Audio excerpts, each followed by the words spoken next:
है। शेर राजा के बेटे को उठाकर ले आता है और उसे अपना आहार बना लेता है।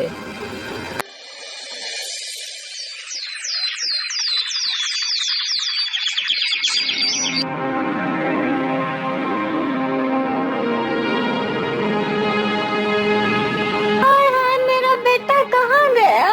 मेरे बेटे को कोई चुरा कर ले गया है। महाराज, मेरे बेटे को ढूंढ लाइए, नहीं तो मैं भी अपने प्राण त्याग दूंगी।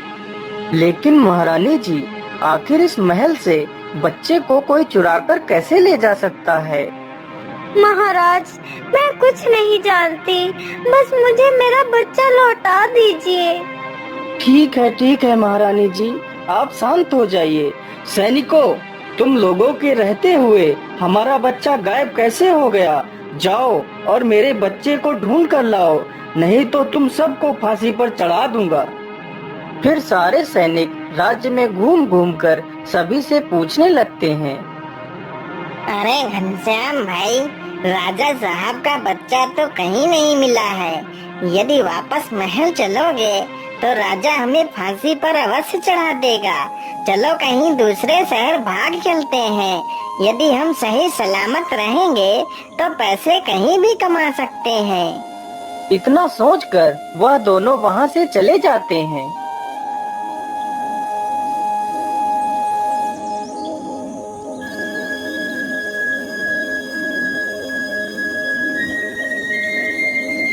बाबा, आंखें खोलिए बाबा, हमारी मदद करिए बाबा।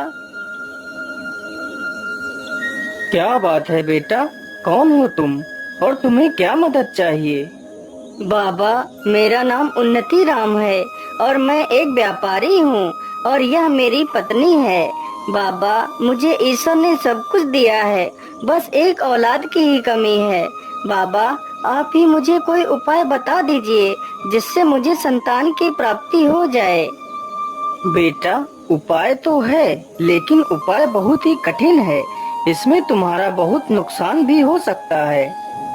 बताइए बाबा, वह उपाय क्या है? मैं पुत्र प्राप्ति के लिए कोई भी नुकसान उठा सकता हूँ। तो सुनो बेटा, कल पूर्णिमासी है। यदि तुम सूर्य उदय से लेकर सूर्यास्त तक दान करो तो तुम्हें पुत्र की प्राप्ति अवश्य होगी।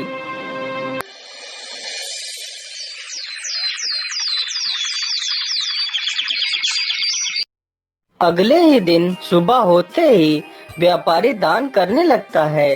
दान करते करते उसे पूरा दिन गुजर जाता है और उसका सारा धन सूर्यास्त से पहले ही समाप्त हो जाता है। अरे मालिक, इस गरीब को भी कुछ दे दीजिए मालिक। बोलिए बाबा, आपको क्या चाहिए? मालिक, मैं बेसहारा हूँ और इधर उधर की ठोकरें खाता हुआ घूम रहा हूँ मालिक। मेरे पास रहने के लिए घर तक नहीं है। यदि आप मुझे अपना यह घर दे दें तो आपकी बहुत कृपा होगी मुझ पर। ठीक है बाबा, जाइए, मैंने आपको यह घर दे दिया। मालिक, मैंने 4 दिनों से कुछ भी नहीं खाया है मालिक, और ना ही मेरे बीबी बच्चों ने कुछ खाया है। जैसे ही मुझे आपके बारे में पता चला, मैं दौड़कर आपके पास आ गया मालिक। यदि आप मुझे 10 सोने की मुद्राएं दे दें तो मैं अपने परिवार का पेट कुछ दिनों के लिए पाल सकता हूँ। हे भगवान, अब मैं क्या करूँ? आखिर इसे 10 सोने की मुद्राएं कैसे दूं, जबकि मेरे पास तो कुछ भी नहीं बचा है। क्या करूं भगवान? क्या सोच रहे हैं मालिक? क्या आप मेरी मदद नहीं करेंगे मालिक? नहीं नहीं, मैं तुम्हारी मदद अवश्य करूंगा। चलो मेरे साथ, मैं तुम्हें स्वर्ण मुद्राएं देता हूँ।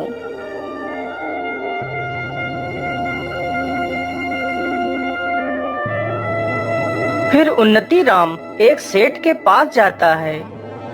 सेठ जी, मुझे 10 स्वर्ण मुद्राएं दे दीजिए। मैं आपको ये मुद्राएं कल तक लौटा दूंगा।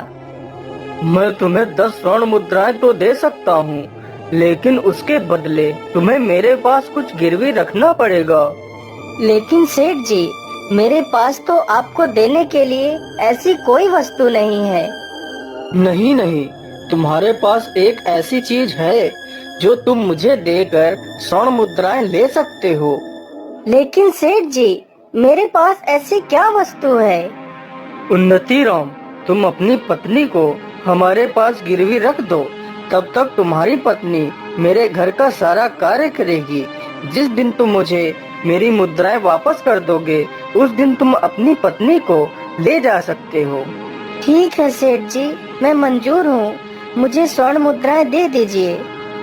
फिर वह सेठ उन्नति राम को 10 स्वर्ण मुद्राएं दे देता है और उन्नति राम वह स्वर्ण मुद्राएं उस भिक्षुक को दे देता है। अब तो मेरे पास कुछ भी नहीं बचा है। अब मैं पैसे कहाँ से लाऊं? मैं ऐसा करता हूँ, अपने मित्र से मदद मांगने के लिए जाता हूँ। फिर वह मदद मांगने के लिए अपने मित्र के पास जाता है। मित्र, मुझे तुम्हारी मदद की आवश्यकता है। मैं बहुत परेशानी में हूँ मित्र। क्या बात है मित्र, तुम्हें किस बात की परेशानी है, बताओ मुझे। फिर उन्नति राम अपने मित्र को पूरी कहानी सुनाता है। अब मैं क्या करूँ मित्र? तुम ही मेरी आखिरी उम्मीद हो। मेरी मदद करो मित्र। लेकिन मित्र, मैं तुम्हारी मदद नहीं कर सकता। इस बार व्यापार में बहुत ज्यादा घाटा हो गया है, जिसके कारण इस समय मेरे पास एक पैसा भी नहीं है। उसका मित्र भी उसकी मदद करने से इनकार कर देता है। तो उन्नति राम बहुत ही दुखी हो जाता है और वहाँ से वापस चल देता है।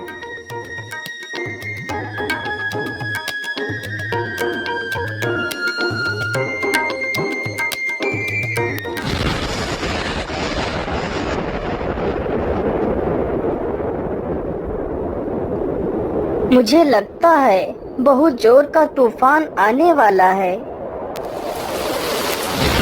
हे भगवान, यह तो बहुत जोर की बारिश आ गई। अब क्या करूं? चलो इसी पेड़ के नीचे बैठ जाता हूँ, कुछ तो इस बारिश से बच पाऊंगा। उन्नति राम पूरी रात उसी पेड़ के नीचे बैठा रहता है।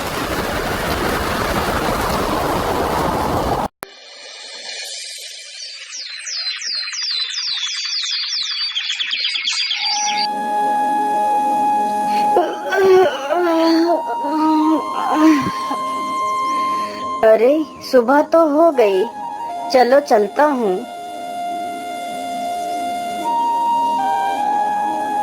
उन्नति राम चलते चलते बहुत थक जाता है और उसे बहुत जोर की प्यास भी लगती है।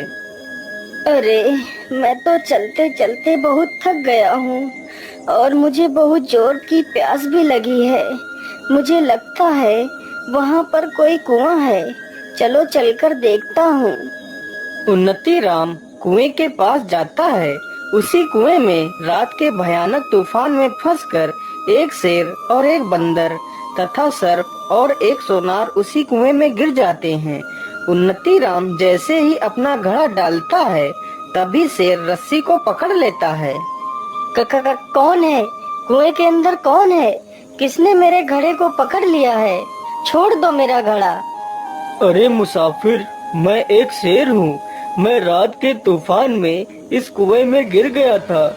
यदि तुम मुझे बाहर निकाल लो तो तुम मुझसे जो भी मांगोगे मैं तुम्हें दे दूंगा। अरे नहीं नहीं शेर भाई, मैं तुम्हें बाहर नहीं निकाल सकता। कहीं तुम बाहर आकर मुझे खा गए तो? नहीं नहीं मुसाफिर, मैं तुम्हें खाऊंगा नहीं। कृपया कर मुझे इस कुएं से बाहर निकाल लीजिए। फिर उन्नति राम उस शेर को बाहर निकाल लेता है। हे मुसाफिर, मेरी जान बचाने के लिए मैं तुम्हारा बहुत बहुत धन्यवाद करता हूँ। मैं यहीं पास की गुफा में ही रहता हूँ। यदि तुम्हें कभी भी किसी प्रकार की मदद की आवश्यकता हो तो मेरे पास अवश्य आना। इतना कहकर शेर वहाँ से चला जाता है। उन्नति राम फिर से अपना पानी का घड़ा कुएं में लटकाता है तो इस बार सर्प रस्सी को पकड़ लेता है। अरे अरे, कौन है कुएं के अंदर जिसने मेरा फिर से घड़ा पकड़ लिया है? हे मुसाफिर, मैं एक सर्प हूँ। और मैं इस कुएं में आज रात को गिर गया था। कृपा कर मुझे इस कुएं से बाहर निकाल लीजिए। तुम मुझसे जो भी कहोगे मैं वही करूँगा। फिर उन्नति राम उस सर्प को भी कुएं से बाहर निकाल लेता है। हे नेक दिल इंसान, तुमने मेरी जान बचाई है, इसलिए तुम मुझे कभी भी कहीं भी मदद के लिए पुकारना तो मैं दौड़ा चला आऊंगा। इतना कहकर वह सर्प भी वहां से चला जाता है। इसी प्रकार उन्नति राम उस बंदर को भी बाहर निकालता है। हे मुसाफिर, तुमने मेरी जान बचाई है। मैं आपका ये एहसान कभी नहीं चुका सकता। तुम्हें जब भी मेरी मदद की आवश्यकता पड़े तो मेरे पास आ जाना, मैं आपकी मदद अवश्य करूंगा। लेकिन मेरी बात याद रखना, इस कुएं में एक सोनार गिरा हुआ पड़ा है, तुम उसे बाहर मत निकालना, वह बहुत ही दुष्ट तथा कपटी है। उन्नति राम जैसे ही अपना घड़ा कुएं में लटकाता है, तभी वह सोनार घड़े को पकड़ लेता है। अरे बड़े भाई, मुझे इस कुएं से बाहर निकाल लो, मैं बहुत परेशानी में हूँ। यदि तुम मुझे बाहर निकाल लोगे तो मैं तुम्हें सोने चांदी से तौल दूंगा। सोनार की यह बात सुनते ही उन्नति राम सोच में पड़ जाता है। मुझे पैसों की तो आवश्यकता है ही, क्यों न मैं इसे बाहर निकाल लूं, तो मेरी सारी समस्याओं का समाधान हो जाएगा। ठीक है, आप परेशान मत होइए, मैं अभी आपको बाहर निकाल लेता हूँ। फिर उन्नति राम सोनार को बाहर निकाल लेता है।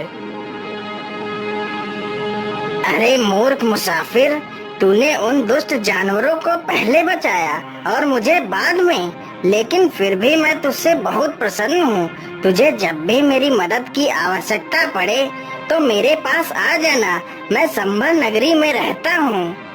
इतना बोलकर वह सोनार भी वहां से चला जाता है। फिर उन्नति राम उस कुएं से पानी निकालता है और पी लेता है। अब तो मेरी प्यास बुझ गई है। चलो ऐसा करता हूँ, पहले मैं मदद के लिए उस शेर के पास चलता हूँ, देखता हूँ आखिर वह शेर मेरी क्या मदद कर पाता है। मेरे मित्र ने तो मेरी मदद नहीं की, चलो इस शेर से ही देख लेता हूँ। इतना बोलकर उन्नति राम वहां से चल पड़ता है।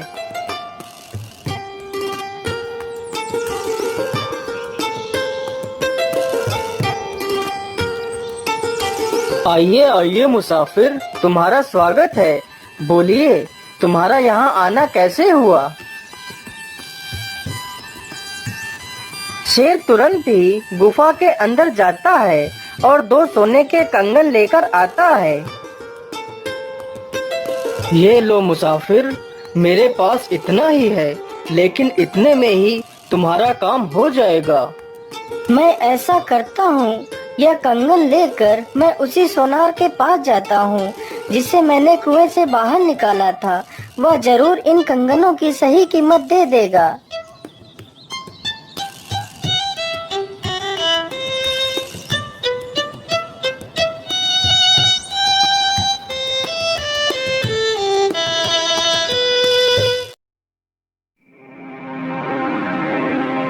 अरे बोलिए भाई, तुम्हारा यहाँ आना कैसे हुआ? अरे भाई, मैं ये कंगन बेचने के लिए आया हूँ। फिर वह सोनार उन कंगनों को ध्यान से देखता है। अरे ये कंगन तो राजा के पुत्र के हैं, जो पुत्र कुछ दिन पहले ही चोरी हो गया था। तो इसका मतलब राजकुमार को तुमने ही चुराया है। नहीं सोनार भाई, मैं चोर नहीं हूँ। यह कंगन तो मुझे उस शेर ने दिए हैं जिसकी मैंने कुएं से जान बचाई थी। तुम झूठ बोल रहे हो। चलो राजा के पास, वहीं पर फैसला होगा।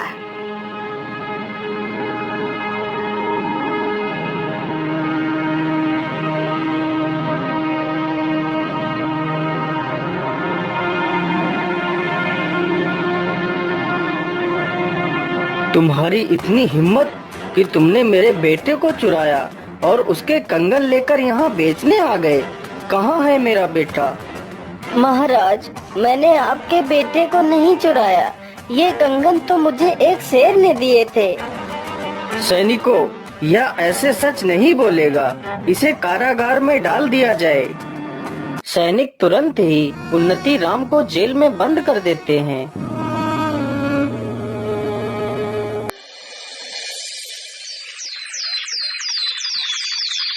हे भगवान, ये कैसी मुसीबत में फंस गया हूँ। क्या करूँ, कैसे निकलूँ इस जेल से। मैं ऐसा करता हूँ, अपने मित्र सर्प को बुलाता हूँ। जैसे ही वह उस सर्प का स्मरण करता है, तभी वहाँ पर वह सर्प आ जाता है।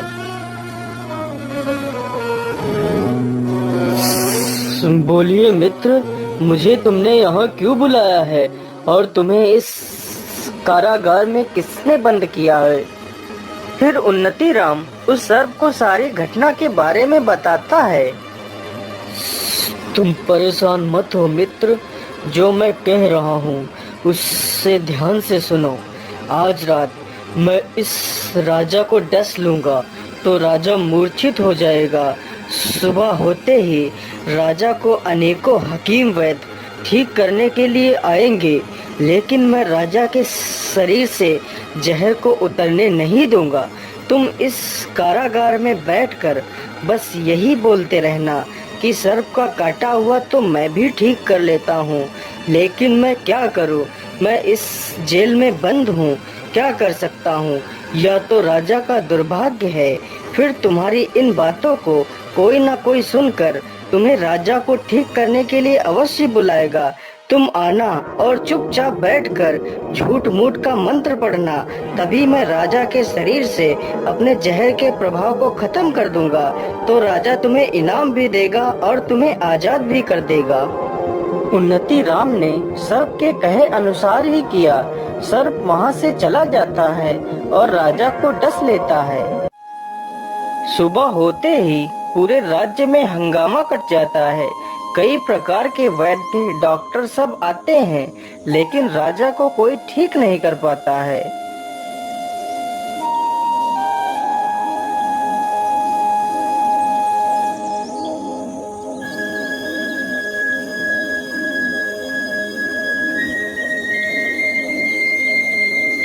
क्या बताऊं, मुझे तो राजा ने इस काल कोठरी में बंद कर रखा है। नहीं तो सांप का काटा हुआ मैं 2 मंत्र फूंकते ही ठीक कर देता हूँ, लेकिन क्या करूँ, यह तो राजा का दुर्भाग्य है कि मैं इस जेल में बंद हूँ। उन्नति राम की ये सारी बातें रानी की दासी सुन लेती है। महारानी जी, राजा साहब ने जिसे जेल में बंद कर रखा है, वह सर्प का काटा हुआ ठीक कर लेता है। मैंने अपने कानों से सुना है।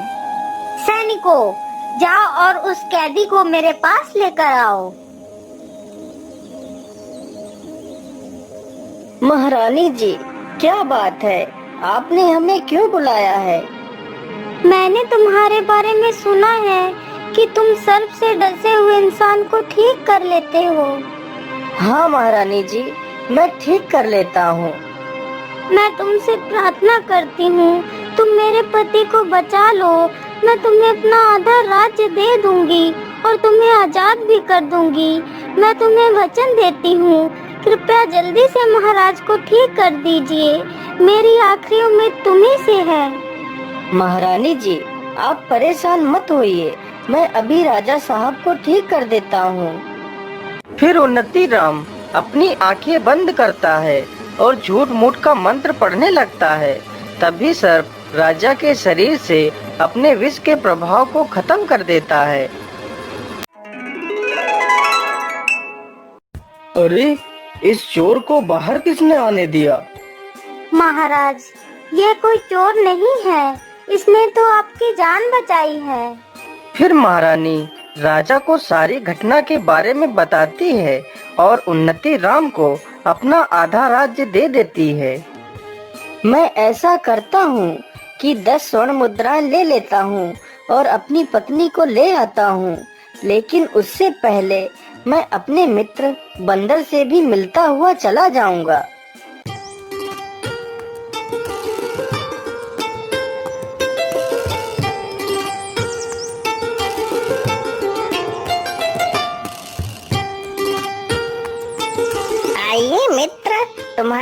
स्वागत है। बड़े दिनों के बाद आए हो मित्र। मैं तो तुम्हारी ही प्रतीक्षा कर रहा था। बोलो मित्र, तुम्हें क्या चाहिए? मित्र, मुझे कुछ नहीं चाहिए, बस मेरा मन किया तो मैं तुमसे मिलने चला आया। अरे मित्र, तुमने मेरा जीवन बचाया था, इसलिए मैं तुमसे बहुत खुश हूँ और मैं तुम्हें कुछ देना भी चाहता हूँ।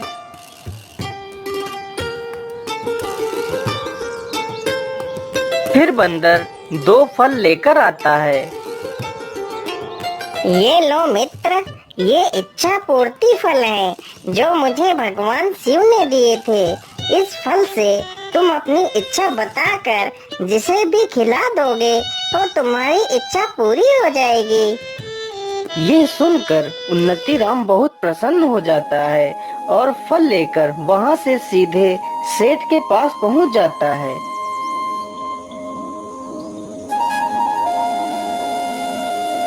ये लीजिए सेठ जी, अपनी 10 स्वर्ण मुद्राएं। हे इच्छा पूर्ति फल, तुम इस सेठ को एक मुर्गी बना दो। सेठ जी, आज मैं अपनी पत्नी को वापस पाकर बहुत खुश हूँ और इसी खुशी में मैं आपका मुंह मीठा कराना चाहता हूँ। ये लीजिए फल खाइए। हाँ हाँ, क्यों नहीं, लाइए मुझे फल दीजिए। सेठ जैसे ही वह फल खाता है वह एक मुर्गी बन जाता है। हे इच्छा पूर्ति फल, मुझे मेरी पत्नी से एक सुंदर सा पुत्र चाहिए। ये लो चंद्रप्रभा, तुम इस फल को खा लो। जैसे ही चंद्रप्रभा उस इच्छा पूर्ति फल को खाती है,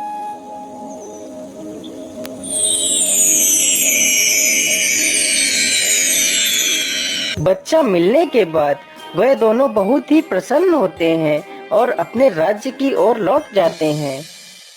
अरे हरामखोर मुर्गे, मैं मुर्गी नहीं हूँ, मैं सेठ हूँ, मुझे छोड़ दे,